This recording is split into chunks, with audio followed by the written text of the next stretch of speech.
Good evening once again. We're back here on Gelvin Valley. I just had a short episode that was kind of frustrating because my header was stuck in a fence.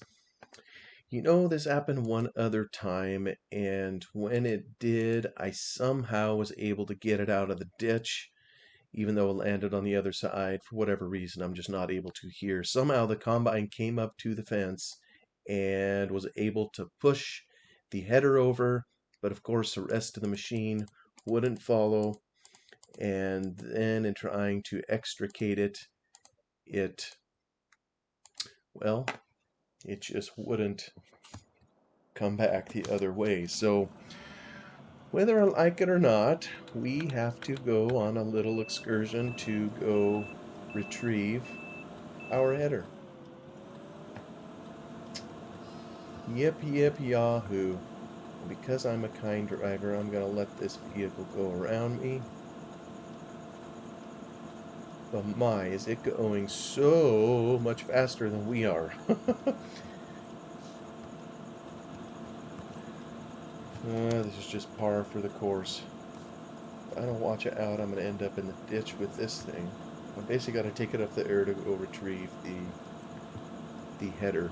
I think there's some mods out there where you could take a tractor up there that is able to attach to a cutter platform like a header, but I need to look for one of those. I don't have it.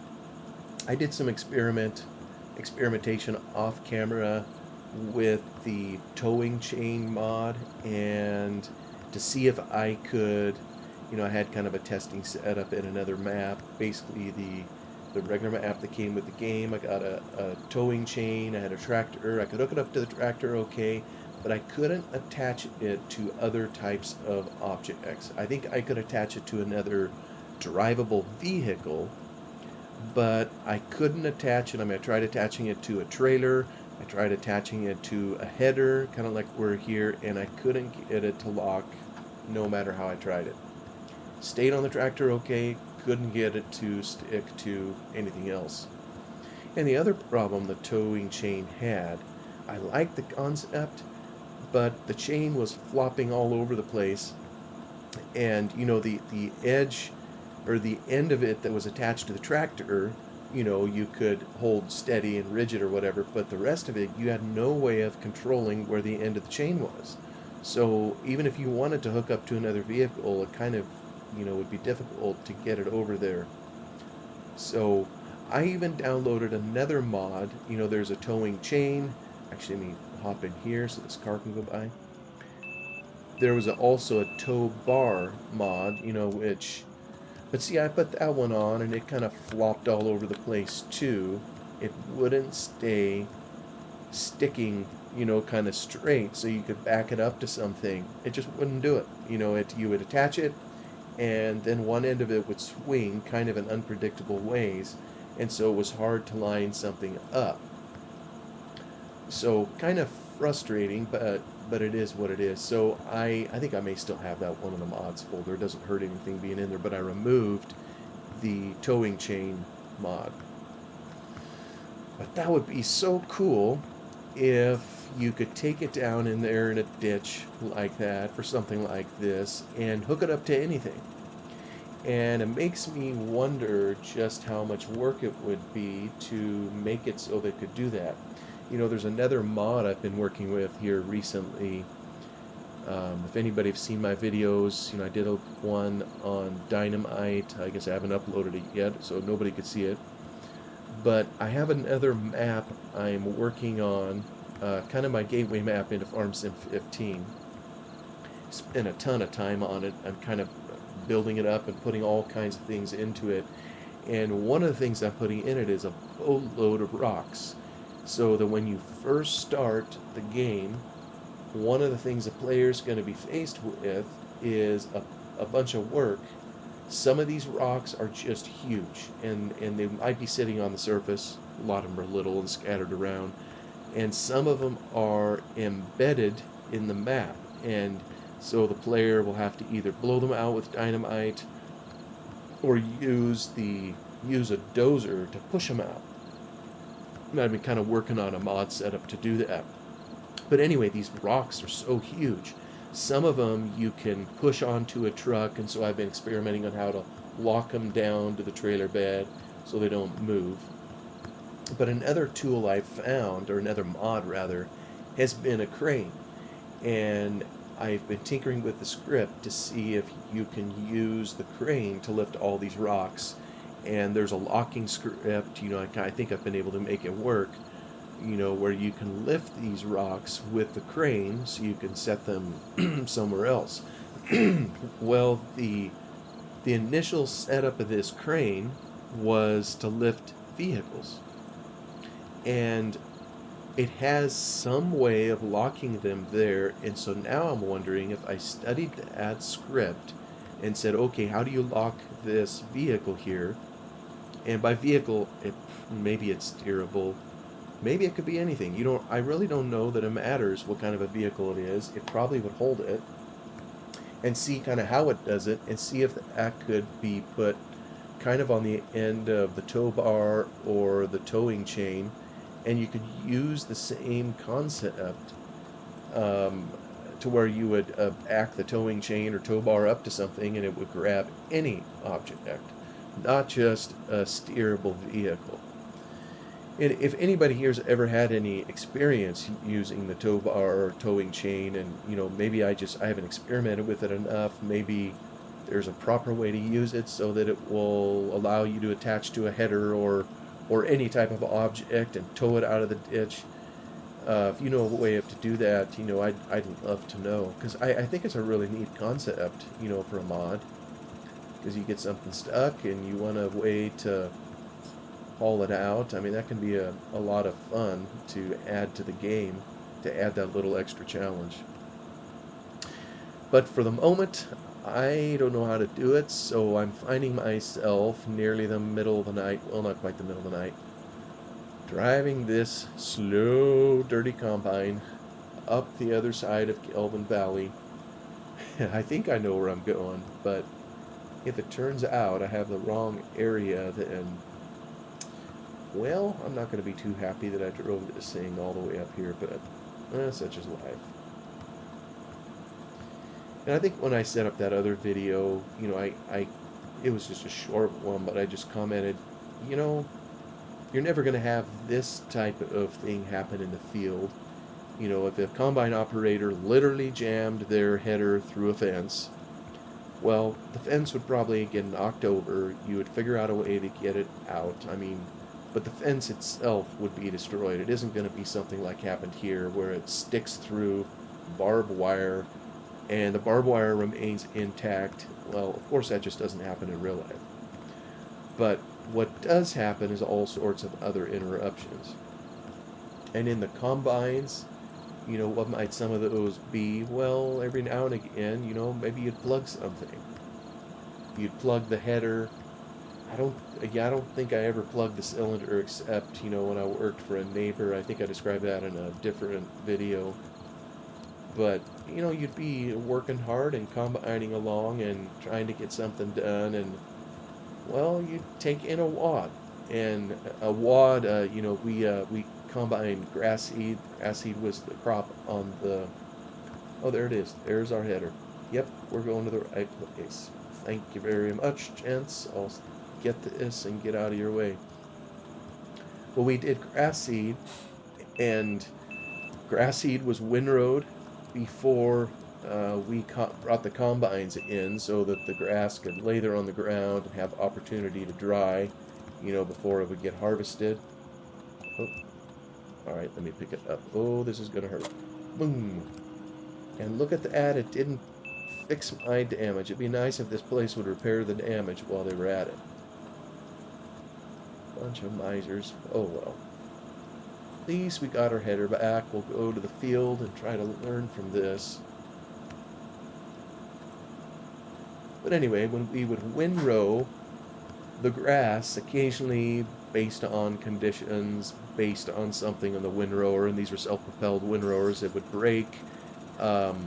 Occasionally grass would gather funny in the header, however it would happen, and you'd fill the header up and you have to empty it out, and there'd be a big old pile of grass sitting there in the windrow for the combine operator then when you came along. And a practice operator could maybe pick at the pile and not take it all in at once, slowly pick it apart just by sitting in cab and running the controls. I was never that good at it, so I always got out and tossed it in by hand because I didn't want to plug anything. But occasionally a screw up would happen, and you could just see it happen, almost like slow motion, only it was too fast. You couldn't stop it. You take a big old wad into your header of grass, and invariably you would plug the auger. In a lot of these machines, I don't care which manufacturer it is, they know stuff like this is going to happen. So they will build in things into their equipment to help protect it.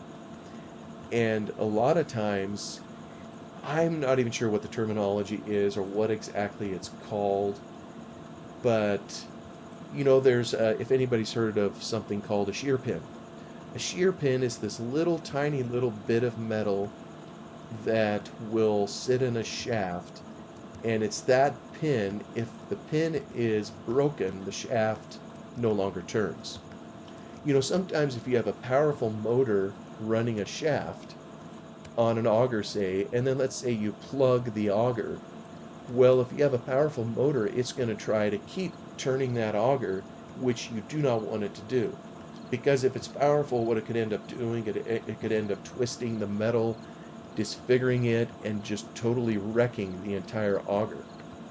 So a lot of times what they will do is they will put a little shear pin in there that if the motor tries to turn it and it isn't able to turn it easily, the first thing it breaks is that little shear pin. And once the shear pin is broken, then the shaft won't turn, and it's disconnected, if you will. So the machinery, you got to fix the shear pin and put it in, but at least you don't end up damaging, your equipment. So sometimes there'll be something like this, and in a combine, a lot of times when you take it in, it's the front auger that pulls the material from the header into the feeder housing. And I don't know that there's a shear pin in there per se, but there's like a pressure plate or a clutch of some kind that if it's too hard for the equipment to turn, it starts slipping. And it's designed to do that, and inside the cab, it's kind of a nasty noise. You'll hear a bunch of clicks or ratcheting sounds, and what that is telling you is that the equipment is slipping and it's not able to move at its normal speed. So obviously you need to turn the equipment off and get out and go unplug it. And in the middle of summer, when it's a hot day and you got to get off your machine out into the dust, that isn't the funnest thing in the world to do. But it's one of those things, just like we're dealing with here. I'm driving the combine home. You're dealing with an interruption to harvest, and they're not all that uncommon. Now, fortunately, on the farm, we didn't ever have a really bad mishap happen. And maybe all of us have seen videos or pictures of combine fires or fires that hit equipment, and they are nasty. You would think looking at a combine that there's no way with all that metal work that it could somehow burn to the ground, but trust me, they can't.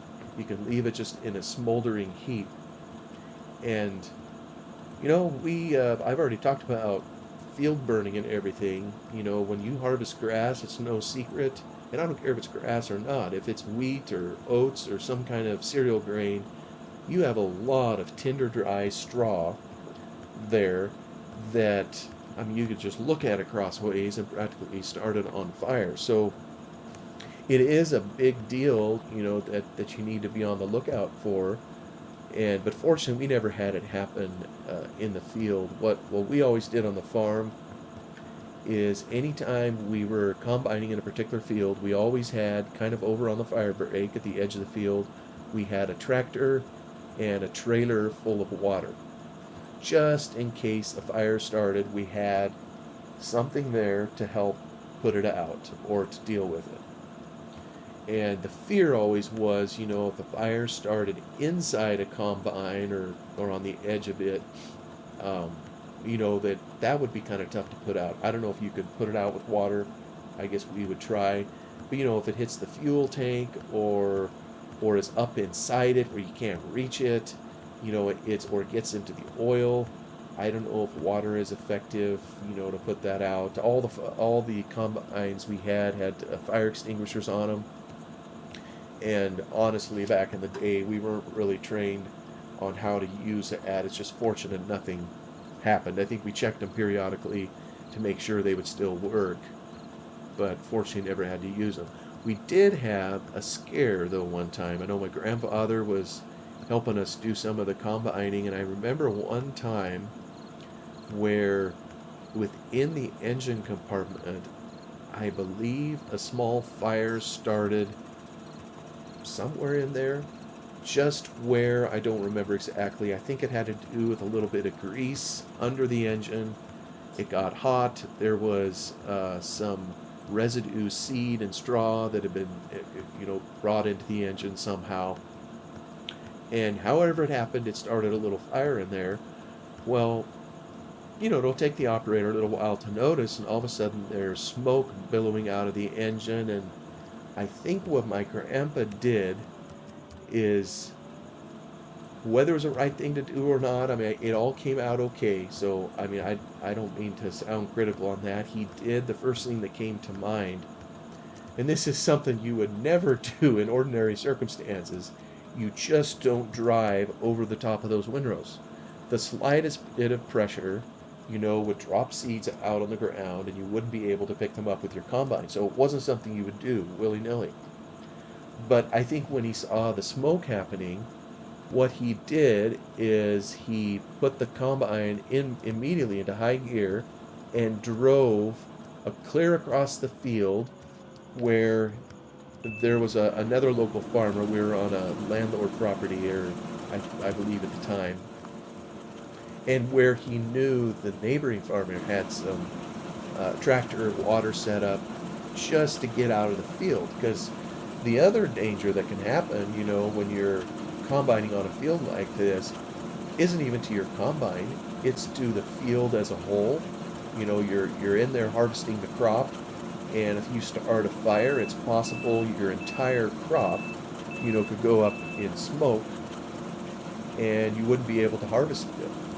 Plus, not only that, you let a fire out into your crop, you don't know what it's going to do. The wind could take it a number of other places. You know, we were on a landlord's property. It could have taken it into their home, their buildings over at the edge of the field, and into the timber surrounding some of the fields. I mean, it could really cause a significant problem. So, I mean, fire was always a danger that we tried to look out for. But in this case here, Grandpa managed to get the combine. I mean, you typically don't drive a combine in road gear out in the field, but I think he did that particular day just to get it over to a safe place. And they opened the engine compartment and were able to put out whatever was in there. And I think they looked at it later, you know, when everything cooled off in there. I don't think it damaged the engine, fortunately, but they looked to where the fire was, and it was right underneath a hydraulic hose that was partially burned through. And you know, with a combine like that out harvesting, it's hot. It's you know, I mean, it's enough. It isn't too hot. Obviously, it's in operation. It's full operation, so every part is hot, and the oil would have been boiling hot in there, whatever temperature it is. Had that line been burned through, then there had been oil squirting everywhere, and then you know, really could have caused a significant problem in, you know, attempting to put it out. So I think the little interruption we had with our header sticking through the fence, you know, I think we can handle that one. I much prefer that to a combine fire. Although it does make me wonder, oh, are you kidding? You just head straight for the fence because, of course, the combine must be downhill. Silly horseplay. Head uphill. How about that? Oh, or head to the fence. You know, what can I say? Yeah, there you go. Find the fence. I think I... Let me see if I have it identified. I got an automatic search. Let me see if that helps him out. Well, and that's the other thing. Did I pick the right... That is field 38, right?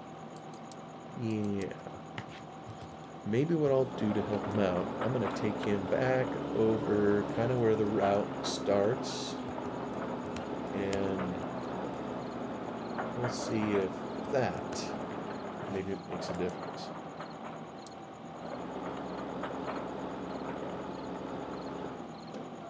Alright, yeah, I know sometimes it tries to find the end point before... There we go. Probably still going to have to help it a little bit. I don't know that there's enough. No, I don't think there's enough for me. I'm just going to take it over and do manual before I embarrass myself again here. Oh, he's already started. Well, that's handy. Or is he? Maybe not. Sneak by.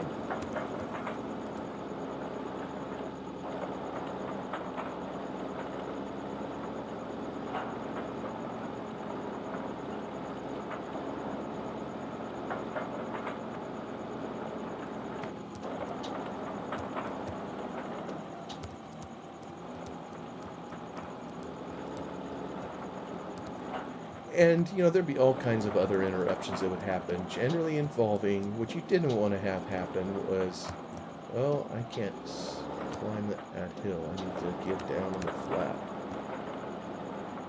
The toughest ones to deal with was anything that interrupted or hindered your harvest. And, let me see up here, how full is he? Oh, looks like it's empty, if I can trust that. Maybe I can't. Kind of just wait on him a little bit until I can fill up the trailer here. So I believe I might have to... Oh, maybe he'll figure it out. I'm going to be hopping up my combine and try to help him negotiate this corner.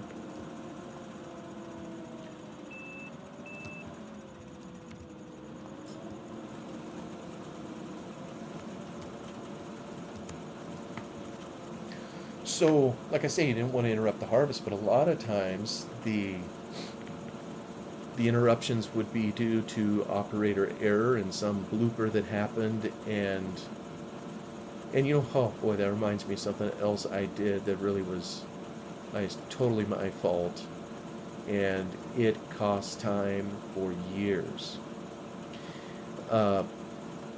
I think I mentioned this in another video, one of the things we did first thing in the morning and during the harvest season was service the combines. In other words, you go out with the grease gun, you would go out with the fuel trailer and fuel things up and what have you.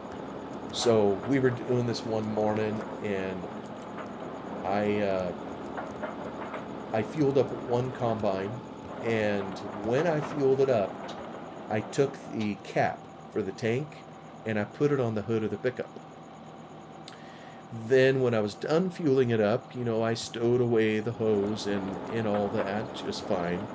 Then I hopped in the truck, started it up, and like an idiot kid, gunned the engine backwards to, you know, we had 3 machines at the time, and so I moved away from one, and then I pulled into the next one and filled that one up and so forth. Well, what I totally forgot about was the cap sitting on the hood of the truck.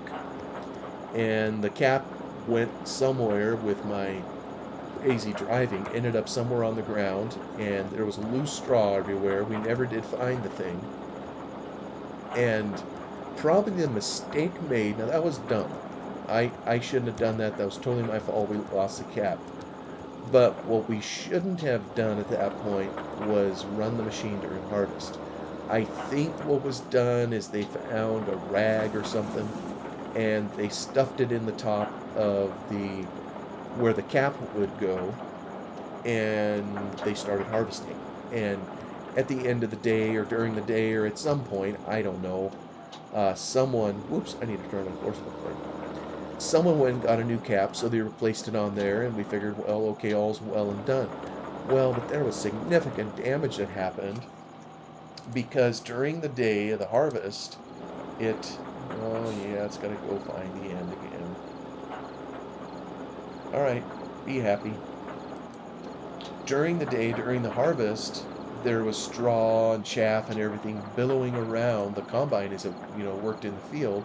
Well, some of it got into the rag. It was in the fuel compartment, got below the rag, got into the fuel tank, and there it sat.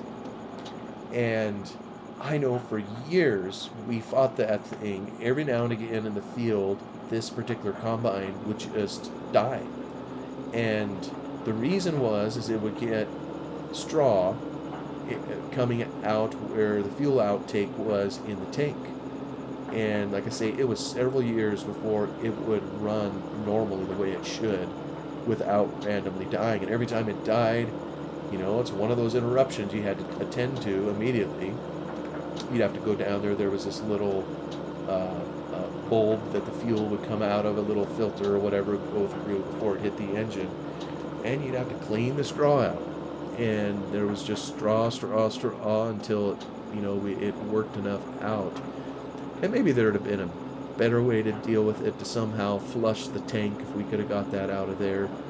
I don't know. Maybe it just didn't happen often enough that it was worth it to do that. I don't know. I still feel bad about that. That was just a kid blunder. And the cost, is high. They've done all right up there, but anytime harvest has to slow, it just increases your risk in terms of bringing all the crop in on a timely basis.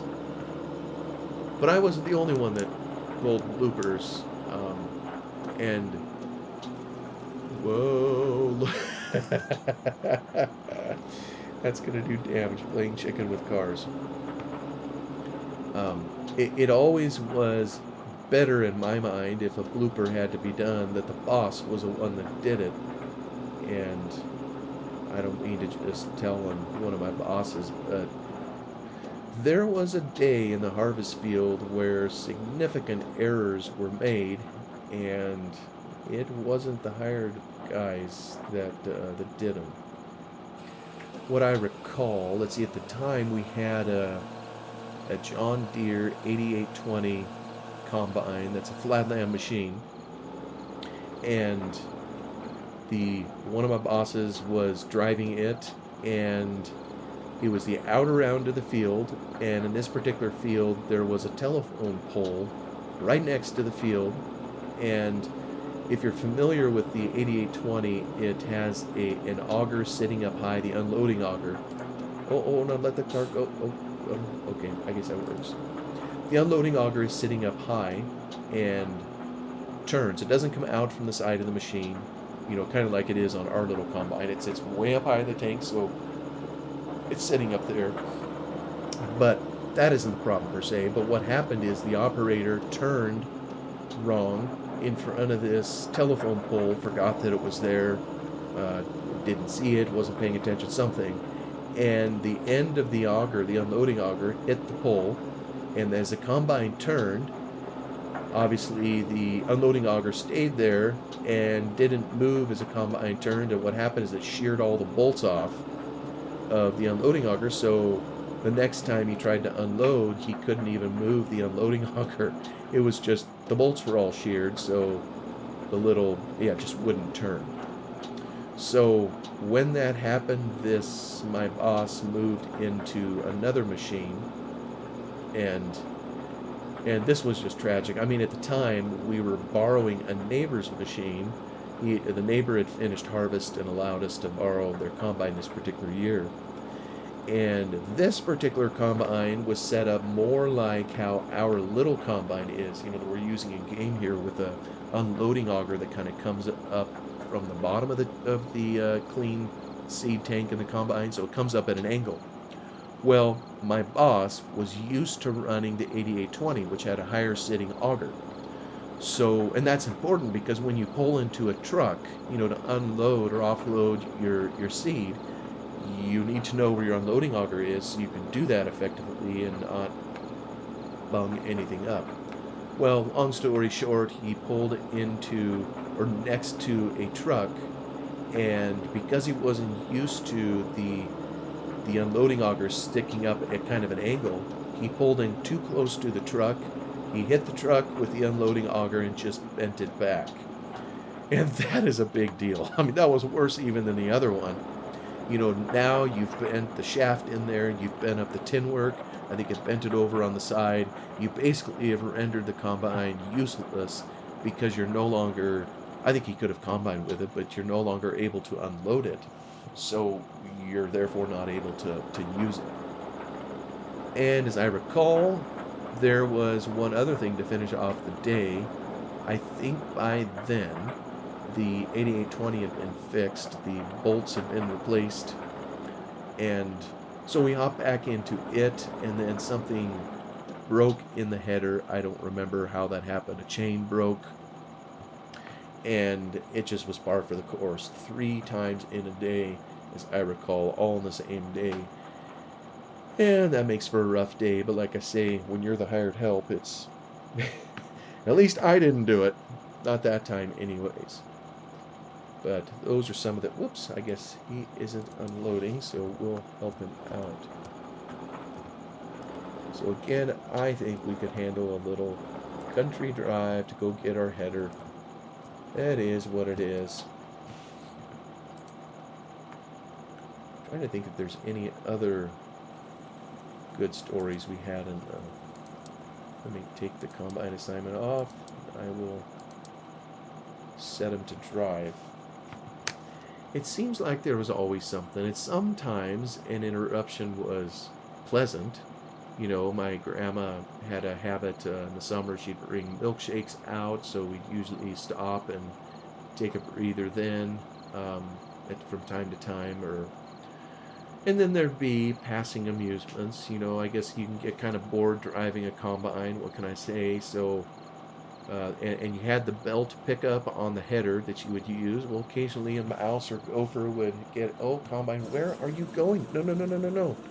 No, no, no, there's no need to go down there and get stuck in the ditch. We've been there, done that. Phew, that was close. I don't know what he wanted to go down there for. But occasionally there'd be a gopher or a mouse that would hop up. We don't have it here. I mean, this is a conventional cutter platform, you know, for standing grain. We used a belt pickup in the grass seed. Well, sometimes you get a mouse or a gopher on there, or a couple of them even, and you can make them run a treadmill on your belt pickup until the operator got bored and decided execution was necessary, whereupon the gopher or mouse would be sent into the combine to perform a routine inspection, I guess you could say.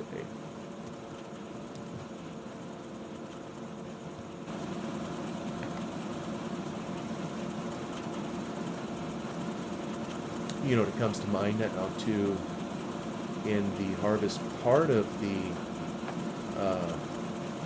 well, you know, maybe I'll hold that for a different video. I see the clock up here. I think I'm through another half hour. We're still working on this field, so maybe what I'll do is I'll call it here, and thank you for listening.